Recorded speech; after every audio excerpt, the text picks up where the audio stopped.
नाशिकमध्ये गोकुळ गीतेंच्या बंडखोरीमुळे महायुतीत पेच. गोकुळ गीतेंना मनवण्याचे महायुतीकडून प्रयत्न सुरू. गिरीश महाजन आणि उदय सामंत यांच्यात बैठक होणार. गोकुळ गीतेंना भेटून पाठिंब्यासाठी विनंती करणार मंत्री गिरीश महाजन यांची प्रतिक्रिया. तर गीतेंनी आमच्या उमेदवाराला बिनशर्त पाठिंबा द्यावा, उदय सामंत यांचं आवाहन.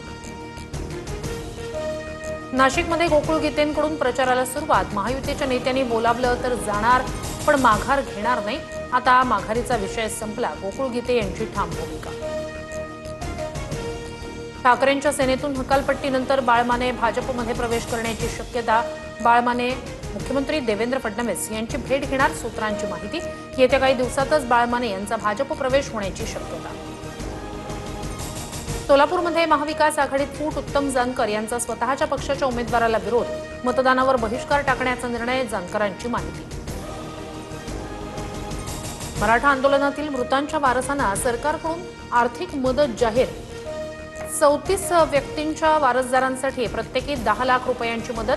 सरकारकडून 3,40,00,000 मंजूर. पुण्याच्या स्वारगेटमधील ईसीएफ स्टडी सेंटरवर मनसेची धाड. विद्यार्थ्यांची फसवणूक होत असल्याचा मनसेचा आरोप. परवानगी नसतानाही क्लास चालवले जात असल्याचा दावा.